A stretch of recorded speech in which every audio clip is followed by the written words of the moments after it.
Pada awal abad ke-16, selada, cengkeh, dan pala bukan sekedar komoditas dapur. Di Eropa, rempah-rempah adalah simbol status sosial tertinggi, bahan pengawet makanan, dan bahan baku obat-obatan. Nilai ekonominya begitu tinggi hingga setara dengan minyak bumi di era modern. Selama berabad-abad, jalur perdagangan rempah-rempah dunia dikuasai oleh Kesultanan Mamluk yang berpusat di Mesir. Melalui poros maritim Alexandria, Venesia, Mamluk memberlakukan tarif pajak berlapis pada setiap rempah yang melintasi Laut Arab dan Laut Merah. Mamluk pun menikmati kekayaan luar biasa sebagai penguasa absolut perdagangan rempah-rempah.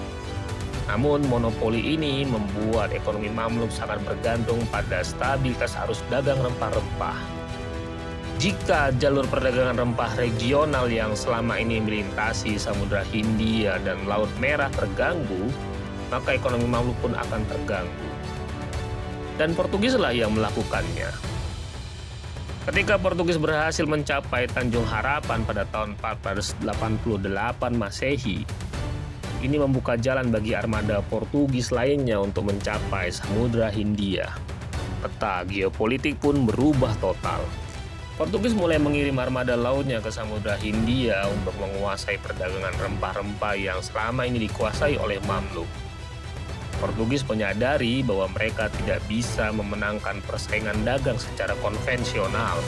Oleh sebab itu, mereka kemudian memilih menjalankan perang maritim asimetris.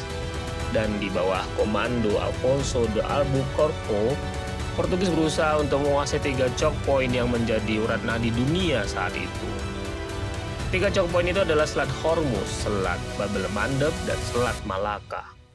Selat Hormuz adalah gerbang maritim menuju Teluk Persia dan Timur Tengah Utara. Adapun Selat Bab el-Mandeb adalah gerbang maritim menuju Laut Merah. Sementara Selat Malaka adalah pintu masuk menuju produsen rempah-rempah langsung dari Kepulauan Nusantara. Tujuan utama dari penguasaan 3 choke point ini adalah memblokade Laut Merah agar tidak ada lagi rempah-rempah yang bisa mencapai Alexandria kecuali melalui tangan Portugis. Dengan cara ini, arus perdagangan rempah-rempah di Alexandria yang dikuasai oleh Mamluk akan tersekat dan ekonomi Mamluk pun akan terganggu. Portugis berhasil menguasai Hormuz pada 1507 Masehi dan menguasai Malaka pada 1511 Masehi.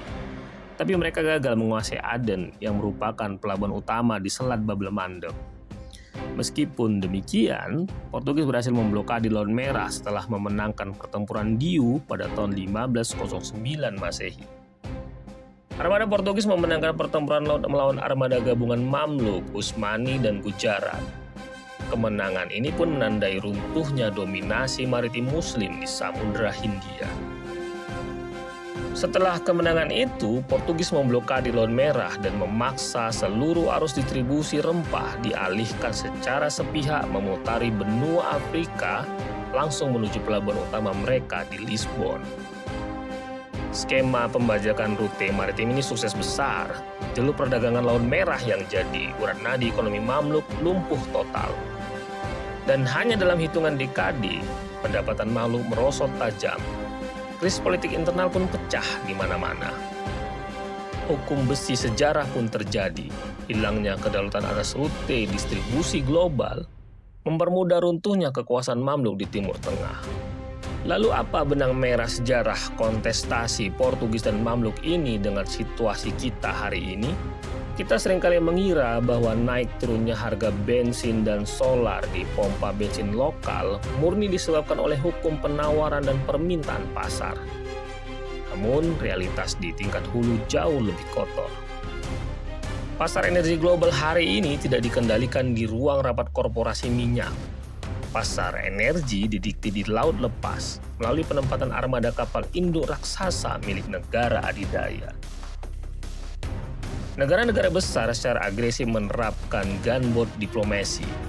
Ini adalah diplomasi pemaksaan menggunakan otot militer angkatan laut. Mereka memarkir armada perang di titik-titik mati jalur minyak dunia seperti Selat Hormuz dan Bab el-Mandeb di Timur Tengah. Bagi kita, skema maritim global ini adalah ancaman ekonomi yang mematikan. Mengapa? Karena saat ini Indonesia sudah berstatus sebagai net oil importer. Kita mengimpor minyak jauh lebih banyak daripada mengekspornya. Ketika kekuatan adidaya memarkir gugus tempur kapal induk mereka untuk mengintimidasi negara produsen atau memotong hak distribusi energi, pasokan minyak mentah dunia otomatis tercekik. Dampak instannya langsung menghantam dapur kita. Inflasi domestik akan melonjak tajam, APBN akan jebol karena beban subsidi yang membengkak, dan stabilitas ekonomi nasional akan tersandera. Semua kekacauan ini terjadi hanya karena kepungan militer asing yang jaraknya ribuan mil dari tanah air kita. Analisis komparatif sejarah ini membawa kita pada sebuah konklusi geostrategi maritim yang vital.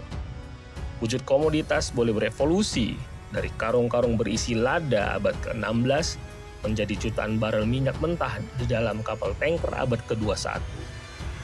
Tapi logika perang maritim tidak pernah bergeser satu inci pun. Siapa yang memiliki armada laut terkuat untuk mengunci selat strategis, maka dialah yang akan mengontrol kemakmuran ekonomi dunia. Kehadiran gugus tempur kapal induk negara adidaya di jalur minyak Timur Tengah hari ini sebenarnya adalah reinkarnasi modern dari armada kapal Portugis 500 tahun yang lalu. Logikanya tetap sama, kuasai hulu distribusi, lalu cekik ekonomi lawan. Fakta ini juga memberikan peringatan yang sangat keras bagi kita. Sebagai negara kepulauan, kita harus mengontrol alur laut kepulauan Indonesia dan Selat Malaka. Karena ini adalah jalur transit energi terpadat di seluruh dunia. Oleh sebab itu, kita harus menjaga selat strategis kita dari potensi intervensi dan dikte kekuatan laut asing.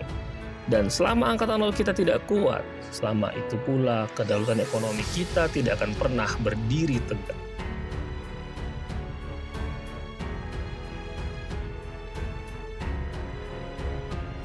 Melihat bagaimana skema pengambil alihan hak distribusi energi lewat perang maritim masa lalu berhasil meruntuhkan Mamluk, apakah strategi pertahanan laut Indonesia di Selat Malaka saat ini sudah cukup kuat untuk menangkal ambisi geopolitik kapal induk negara adidaya? Diskusikan analisis tajam Anda di kolom komentar. Jangan lupa like, share, dan subscribe jika Anda menyukai bedah strategi maritim global dan komparasi sejarah militer Islam seperti ini. Terima kasih telah bersama kami. Sampai jumpa dalam analisis geopolitik berikutnya hanya di Titik Nol Geopolitik.